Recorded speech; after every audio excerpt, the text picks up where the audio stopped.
As vantagens de ser invisível. Escrito por Stephen Chbosky.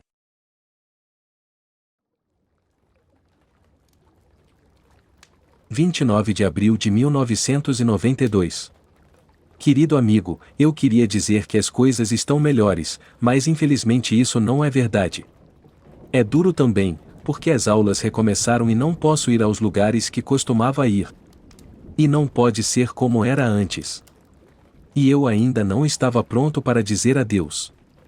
Para falar a verdade, eu tenho evitado tudo. Ando pelos corredores da escola e olho as pessoas. Olho os professores e me pergunto por que eles estão aqui. Se eles gostam do emprego. Ou de nós. E me pergunto se eles eram tão inteligentes quando tinham 15 anos. Não por maldade minha. É só curiosidade. É como olhar todos os estudantes e me perguntar quem estava magoado naquele dia, e, além disso, como eles eram capazes de lidar com 3 provas e um trabalho de literatura. Ou imaginar quem foi que os magoou. E imaginar por quê. Especialmente depois que eu soube que, se eles forem para outra escola, a pessoa que se magoou teria de ser magoada por mais alguém, e, assim, por que tem de ser tudo tão pessoal? E se eu fosse para outra escola, jamais teria conhecido São ou Patrick, ou Mary Elizabeth nem ninguém, exceto minha família. Posso te contar uma coisa que aconteceu. Eu estava no shopping porque é para onde vou mais tarde. Nas últimas 2 semanas, tenho ido para lá todo dia, tentando imaginar por que as pessoas vão lá. É uma espécie de projeto pessoal. Tinha aquele garotinho. Ele devia ter uns 4 anos. Não tenho certeza. Estava chorando muito e gritava pela mãe. Devia estar perdido. Então eu vi o mais velho, que devia ter uns 17. Acho que ele ia a uma escola diferente porque eu nunca o tinha visto antes. De qualquer modo, o mais velho, que tinha um ar durão, com jaqueta de couro, cabelos compridos e tudo isso, se aproximou do garotinho e perguntou o nome dele. O garotinho respondeu e parou de chorar. Então o mais velho saiu com o garotinho. 1 minuto depois, ouvi os alto-falantes dizendo para a mãe que seu filho estava no balcão de informações. Então fui para o balcão de informações para ver o que ia acontecer. Acho que a mãe estava procurando pelo filho há um bom tempo, porque chegou correndo ao balcão de informações. Quando viu o garotinho, ela começou a chorar. Depois agradeceu ao mais velho pela ajuda e tudo o que ele disse foi: "E da próxima vez tome conta dele um pouquinho melhor." Depois ele saiu. O homem de bigode por trás do balcão de informações ficou sem fala. E a mãe também. O garotinho esfregou o nariz, olhando para a mãe, e disse: "E batata frita." A mãe olhou para baixo, para o garotinho, concordou e eles saíram. Então eu os segui. Eles foram para a praça de alimentação e compraram batatas fritas. O garotinho estava sorrindo e se sujando todo de ketchup. E a mãe ficava esfregando o rosto dele entre as tragadas no cigarro que fumava. Fiquei observando a mãe, tentando imaginar como devia ser quando era jovem. Se ela era casada. Se o garotinho tinha sido um acidente ou fora planejado. E se isso fazia alguma diferença. Vi outras pessoas lá. Velhos sentados sozinhos. Garotas com sombra azul nos olhos e queixos desajeitados. Garotinhos que pareciam cansados. Pais em casacos bonitos que pareciam ainda mais cansados. Garotos trabalhando por trás dos balcões da praça de alimentação que pareciam não ter vontade de viver. As máquinas se abrindo e fechando. As pessoas dando o dinheiro e pegando o troco. E tudo isso parecia muito perturbador para mim. Então decidi encontrar outro lugar para ir e imaginar por que as pessoas iam lá. Infelizmente não há muitos lugares assim. Não sei quanto tempo eu posso continuar sem um amigo.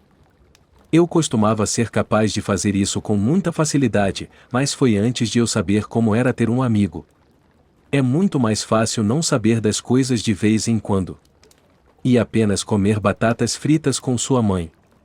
A única pessoa com quem eu conversei nas últimas 2 semanas foi Susan, a garota que costumava sair com Michael no 1º grau, quando ela usava aparelho nos dentes.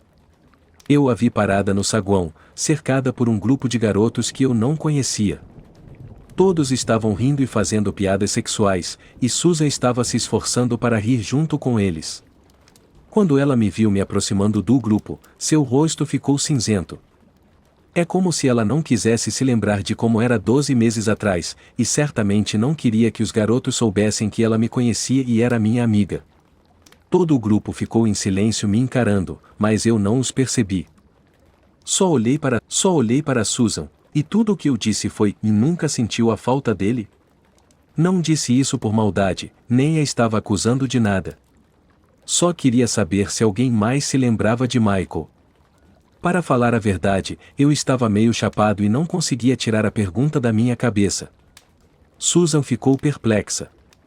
Ela não sabia o que fazer. Foram as primeiras palavras ditas desde o final do ano passado. Acho que não foi justo para mim perguntar a ela em um grupo como aquele, mas eu nunca mais a vi sozinha depois e eu precisava mesmo saber. A princípio, pensei que sua expressão pálida fosse o resultado da surpresa, mas depois, como fiquei algum tempo parado ali, eu sabia que não era. De repente me ocorreu que, se Michael estivesse por aqui, Susan provavelmente não estaria saindo mais com ele. Não porque ela fosse má pessoa, ou frívola, ou cruel. Mas porque as coisas mudam. E os amigos partem. E a vida não para ninguém. Desculpe se estou aborrecendo você, Susan. Só estou passando por uma fase difícil. É isso.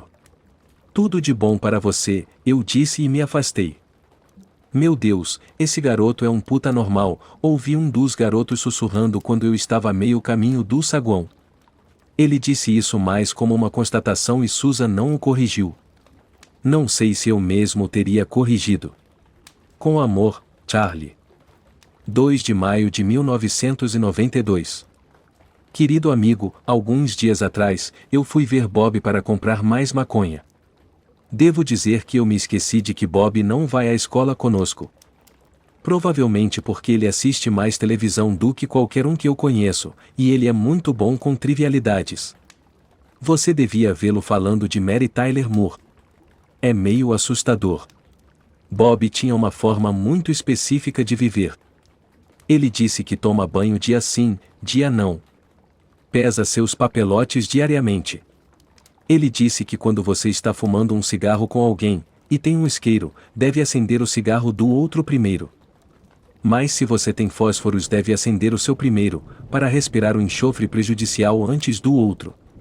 Ele disse que é uma coisa educada a fazer. Ele também disse que é falta de sorte ter 3 em um grupo. Ele aprendeu isso com um tio que lutou no Vietnã. Alguma coisa a ver com... Ele aprendeu isso com um tio que lutou no Vietnã. Alguma coisa a ver com 3 cigarros dar tempo suficiente para o inimigo saber que você está ali. Bob diz que quando você está sozinho, e acende um cigarro, e o cigarro se acende pela metade, significa que alguém está pensando em você. Ele também diz que quando você encontra uma moeda, só é sorte se estiver com a cara para cima. Ele diz que a melhor coisa a fazer é encontrar uma moeda da sorte quando você está com alguém e dar a boa sorte ao outro. Ele acredita em karma. E também adora jogar cartas. Bob frequenta o colégio comunitário local em meio período. Ele quer ser chefe de cozinha. É só um garoto e os pais dele nunca estão em casa. Ele diz que isso o aborrecia muito quando era mais novo, mas agora não o chateia mais. O que acontece com o Bob é que, quando você o conhece, ele é realmente interessante, porque ele sabe das regras do cigarro, de moedas e de Mary Tyler Moore. Mas depois que você o conhece um pouco mais, ele começa a repetir essas coisas. Nas últimas semanas, ele não disse nada que eu já não tivesse ouvido antes. Por isso foi um choque para mim quando ele me disse o que estava acontecendo. Basicamente, o pai de Brad pegou Brad e Patrick juntos. Acho que o pai de Brad não sabe sobre o filho, porque, quando ele os pegou, o pai de Brad começou a bater nele. Não foi uma palmada. Foi com um cinto. Bateu de verdade. Patrick contou a Sam, que contou a Bob, que ele nunca tinha visto nada como aquilo. Acho que foi muito ruim. Ele queria dizer para e você está matando ele. Ele queria ter derrubado o pai de Brad. Mas ficou paralisado. E Brad ficava gritando: "Vai embora!" Para Patrick. E por fim Patrick saiu. Isso foi na semana passada. E Brad ainda não está indo à escola. Todo mundo acha que ele pode ter sido mandado para uma escola militar ou algo assim. Ninguém tem certeza de nada. Patrick tentou ligar uma vez, mas quando o pai de Brad atendeu, ele desligou. Bob disse que Patrick estava malsão. Nem posso lhe contar como eu fiquei triste quando ele me disse isso, porque eu queria ligar para o Patrick, ser amigo dele e ajudá-lo. Mas não sei se devo telefonar para ele, por causa do que ele disse sobre esperar até que a poeira baixasse. O caso é que eu não consigo pensar em mais ninguém. Então, na sexta-feira, fui ao Rock Horror Picture Show. Esperei até que o filme já tivesse começado antes de entrar no cinema.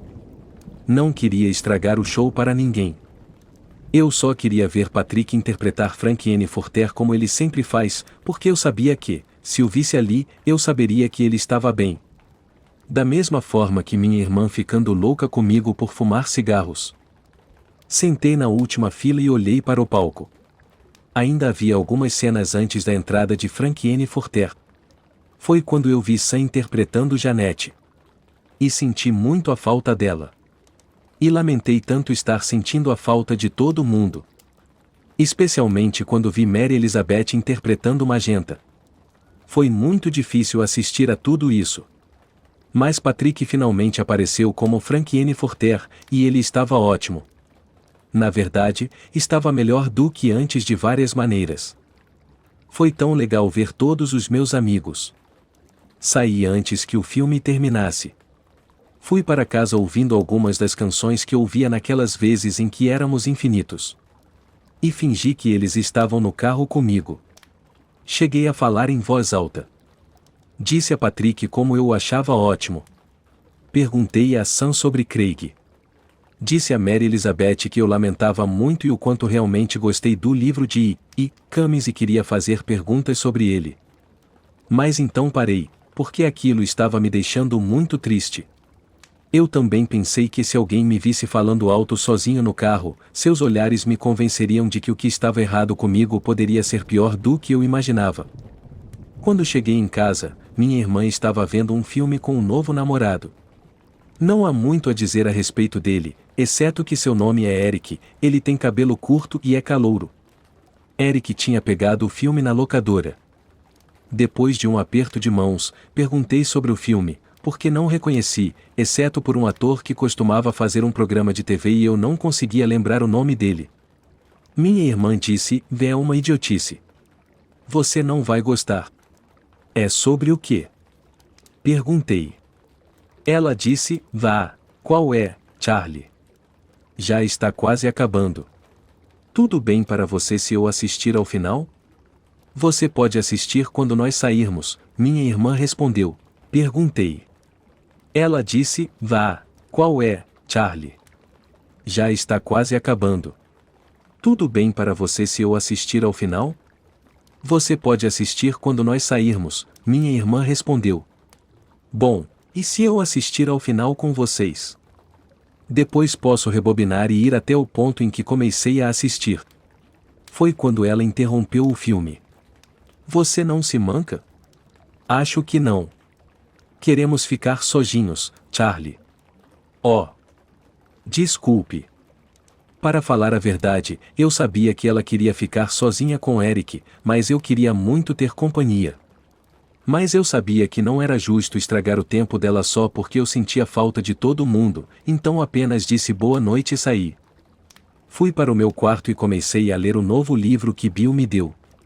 É chamado O Estrangeiro. Bill disse que é muito fácil de ler, mas difícil de o ler bem.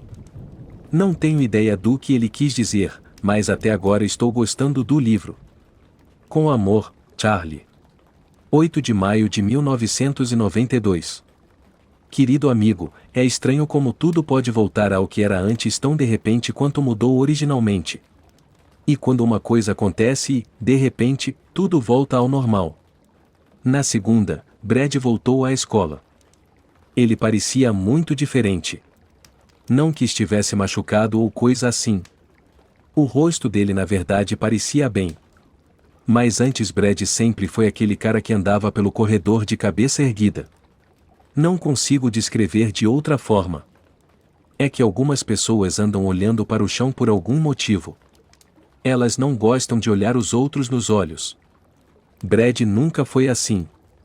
Mas agora é, especialmente quando encontra Patrick. Eu os vi conversando em voz baixa no corredor.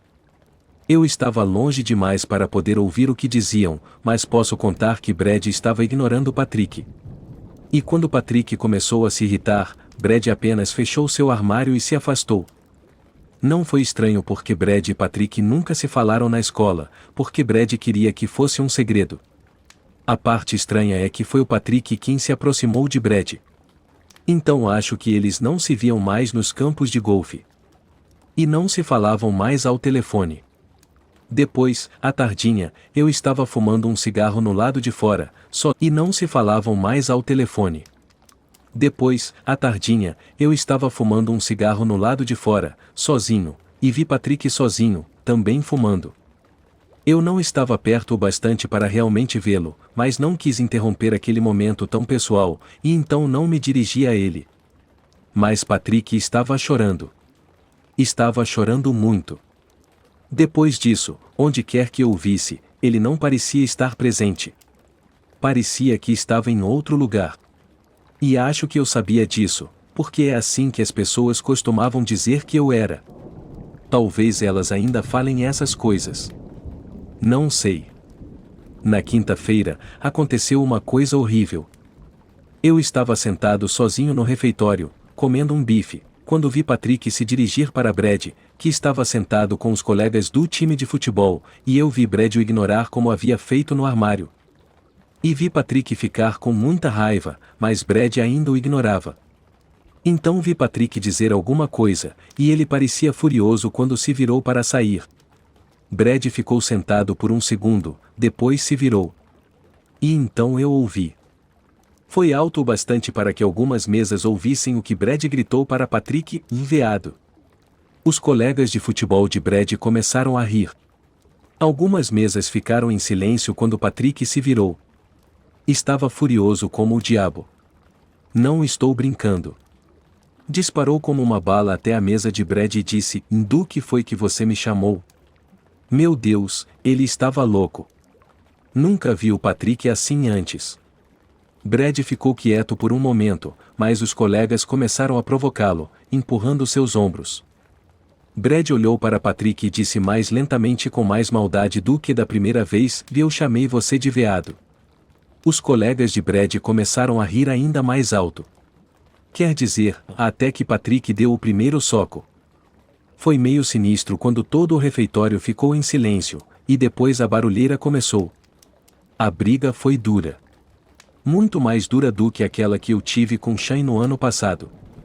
Não era uma luta limpa como você vê nos filmes. Eles brigavam e batiam. E o mais agressivo e mais furioso dos dois dava os maiores golpes. Neste caso, estava tudo bem, até que os amigos de Brad se envolveram, e aí ficaram 5 contra 1. Foi quando o mais agressivo e mais furioso dos dois dava os maiores golpes. Neste caso, estava tudo bem, até que os amigos de Brad se envolveram, e aí ficaram 5 contra 1. Foi quando eu me meti. Não consegui ficar assistindo a eles machucarem o Patrick, apesar de a poeira ainda não ter baixado para mim. Acho que não há ninguém que eu conheça que possa me enfrentar numa briga. Exceto talvez meu irmão. Ele me ensinou o que fazer nessas situações. Não quero entrar em detalhes, a não ser dizer que, quando tudo terminou, Brad e 2 amigos dele pararam de brigar e só me encaravam. Seus outros 2 colegas estavam deitados no chão. Um estava agarrando o joelho que eu tinha atingido com uma das cadeiras de metal do refeitório. O outro estava com as mãos no rosto. Eu bati nos olhos dele, mas não muito. Não quero ser mal demais. Olhei para o chão e vi Patrick. O rosto dele estava muito machucado e ele chorava muito. Eu o ajudei a ficar de pé e depois olhei para Brad. Não acho que já tenhamos trocado sequer 2 palavras antes, mas achei que era hora de começar. E tudo o que eu disse foi: e se fizer isso novamente, eu conto a todo mundo. E se isso não funcionar, eu vou te deixar cego. Apontei para o cara que estava cobrindo o rosto, e eu sabia que Brad tinha me ouvido e sabia que eu falava a sério. Mas não respondeu nada, porque os seguranças de nossa escola chegaram para nos tirar do refeitório. Primeiro nos levaram à enfermaria, e depois ao Sr. Small. Patrick tinha começado a briga, então foi suspenso por 2 semanas. Os colegas de Brad pegaram 3 dias cada um por atacarem covardemente Patrick depois que a briga havia começado. Brad não foi suspenso, porque foi autodefesa. Eu não fui suspenso porque só estava ajudando a defender um amigo quando estava 5 contra 1. Brad e eu pegamos 1 mês de castigo, a começar de agora. No castigo, tínhamos de ficar na escola além do nosso horário. O Sr. Harris não estabeleceu regra nenhuma. Só nos fez ler, ou fazer o dever de casa, ou conversar. Não é uma punição de verdade, a menos que você goste de programas de televisão depois da escola ou esteja muito preocupado com seu histórico escolar. Eu me pergunto se isso valia de alguma coisa. Quero dizer, o histórico escolar. No primeiro dia de castigo, eu me pergunto se isso valia de alguma coisa. Quero dizer, o histórico escolar. No primeiro dia de castigo, Brad veio se sentar perto de mim. Parecia muito triste. Acho que de tanto apanhar ele se arrependeu da briga. Charlie. O quê? Obrigado. Obrigado por ter parado aquilo. Não há de quê. E foi isso. Eu não falei mais nada com ele desde então.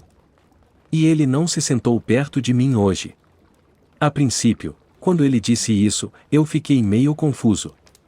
Mas depois eu pensei que tinha entendido. Porque eu não queria um bando de amigos meus surrando a Sam mesmo que eu nunca mais gostasse dela. Quando saí do castigo naquele dia, Sam estava esperando por mim. No minuto em que a vi, ela sorriu. Eu fiquei entorpecido. Não conseguia acreditar que ela estava ali. Então eu a vi se virar e dar um olhar gélido para Brad. Diga a ele que eu peço desculpas, disse Brad. Diga você mesmo, respondeu Sam. Brad se afastou e foi para seu carro. Depois Sam caminhou na minha direção e mexeu no meu cabelo. Então eu soube que você é ninja ou coisa parecida. Acho que concordei. Sam me levou para casa em sua picape. No caminho, ela me disse que ficou com muita raiva de mim por ter feito o que fiz com Mary Elizabeth. Ela me disse que Mary Elizabeth é uma velha amiga deles. Ela chegou a me lembrar de que Mary Elizabeth a ajudou quando ela passou por aquela época difícil de que me falou quando me deu a máquina de escrever. Não quero repetir o que foi. Então ela disse que, quando eu a beijei, em vez de beijar Mary Elizabeth, destruí sua amizade por algum tempo. Porque eu acho que Mary Elizabeth gostava muito de mim. Isso me deixou triste, porque eu não sei se ela gostava tanto assim de mim. Só achava que ela queria me mostrar todas as coisas importantes. Foi aí que a Sam disse: Charlie, você é tão idiota às vezes. Sabia disso? Sabia. Mesmo. Eu sei disso. Sério. Depois ela disse que Mary Elizabeth e ela já se refizeram disso, e ela me agradecia por ter me aconselhado com Patrick e me afastado como eu fiz, porque isso tornou as coisas mais fáceis. Depois eu disse: então podemos ser amigos agora? É claro. Depois ela disse que Mary Elizabeth e ela já se refizeram disso, e ela me agradecia por ter me aconselhado com Patrick e me afastado como eu fiz, porque isso tornou as coisas mais fáceis. Depois eu disse: então podemos ser amigos agora? É claro. Foi tudo o que ela disse. E Patrick? E Patrick? E todo mundo? E todo mundo? Foi aí que comecei a chorar. Mas Sam me fez parar. Lembra o que eu disse ao Brad? Lembro. Você disse a ele que ele mesmo devia falar com Patrick. Isso vale para Mary Elizabeth também. Eu tentei, mas ela me disse, e eu sei que você tentou. Estou dizendo para tentar de novo. Tudo bem. Sam me deixou em casa. Quando estava longe demais para poder me ver, eu comecei a chorar novamente. Porque ela era minha amiga de novo. E isso era o bastante para mim. Então prometi a mim mesmo nunca mais confundir as coisas como fiz daquela vez. E nunca mais fiz. Isso eu posso lhe garantir. Quando fui ao Rock Horror Picture Show à noite, foi muito tenso. Não por causa de Mary Elizabeth. Com ela estava tudo bem. Eu me desculpei e depois perguntei a ela se havia alguma coisa que quisesse me dizer. E, como antes, fiz uma pergunta e tive uma longa resposta. Quando eu estava ouvindo, e eu realmente ouvi, pedi desculpas novamente. Depois ela me agradeceu por não tentar diminuir a mim mesmo pedindo desculpas demais. E as coisas voltaram ao normal, exceto pelo fato de que agora éramos amigos. Para falar a verdade, acho que a principal razão para tudo estar bem com Mary Elizabeth é que ela começou a namorar um amigo de Craig. O nome dele é Peter e está na faculdade, o que deixa Mary Elizabeth feliz. Na festa no apartamento de Craig, eu ouvi por acaso Mary Elizabeth dizer a Alice que estava muito feliz com Peter porque ele tinha opinião própria e eles discutiam as coisas. Ela disse que eu era um doce e compreensivo, mas que nosso relacionamento era unilateral. Ela queria alguém que fosse mais aberto a discussões e não precisasse da permissão de alguém para falar. Tive vontade de rir ou talvez tenha ficado irritado. Ou talvez tenha me surpreendido de como as coisas eram estranhas, especialmente para mim.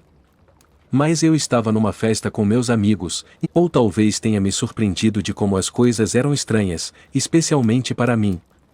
Mas eu estava numa festa com meus amigos, então isso não importava tanto assim. Eu só bebi, porque pensei que já era hora de parar de fumar tanta maconha. O que deixou aquela noite tensa foi o Patrick ter deixado de fazer oficialmente Frank Furter no show. Ele disse que não queria mais fazer aquilo. Nunca mais. Então, sentou e assistiu ao show na plateia comigo, e ele disse coisas que eram difíceis de ouvir, porque Patrick normalmente não é um cara infeliz e já pensou, Charlie, que nosso grupo é o mesmo de qualquer outro grupo de time de futebol. E que a única diferença real entre nós é o que vestimos e por que vestimos isso. É. E houve uma pausa. Bom, acho que é tudo uma grande bobagem. E ele estava falando sério. Foi difícil vê-lo desse jeito. Um cara que eu não conhecia de lugar nenhum fez o papel de Frank Furter.